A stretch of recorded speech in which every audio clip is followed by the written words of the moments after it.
રાસાયણિક ખાતરની આયાત ઘટાડવા અને દેશને જૈવિક ખાતરમાં સ્વનિર્ભર બનાવવા સુરતના ખેડૂત કમલેશ પટેલે ધન જીવામૃતનું ઔદ્યોગિક સ્તરે ઉત્પાદન શરૂ કર્યું છે।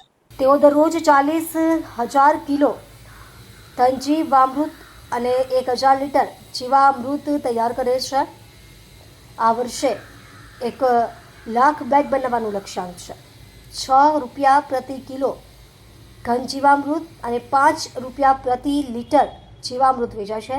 રાજ્યમાં 8 લાખથી વધુ ખેડૂતો રાસાયણિક ખાતર છોડી પ્રાકૃતિક ખેતી અપનાવી છે। 1 મેના રોજ સુરતમાં યોજાનારી વાઇબ્રન્ટ ગુજરાત રિજિયોનલ કોન્ફરન્સમાં કમલેશ પટેલ જૈવિક ખાતર વ્યૂહરચના પર ચર્ચા કરશે। મારું નામ કમલેશ કે પટેલ, ગામ અંબેટી, તાલુકો પલસાણા, જિલ્લો સુરતનો રહેવાસી છું।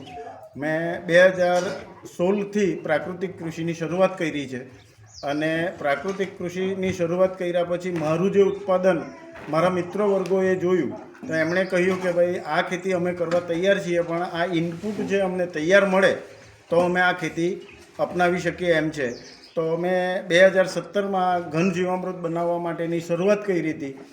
પહેલા વર્ષે મેં 3,000 બેગ બનાવીને શરૂઆત કરી છે, પણ ખેડૂતોમાં માંગ વધતા એને મેં એસ્ટાબ્લિશ કરીને આજે 1 લાખ બેગ વર્ષ દિવસે હું બનાવું છું ઘન જીવામૃત, અને સુરત જિલ્લાના મોટે ભાગના ખેડૂતો સુધી પહોંચવાનો મારો પ્રયાસ છે। અને એવી આશા રાખું છું કે સુરત જિલ્લાના મોટે ભાગના ખેડૂતો પ્રાકૃતિક કૃષિ કરતા થાય।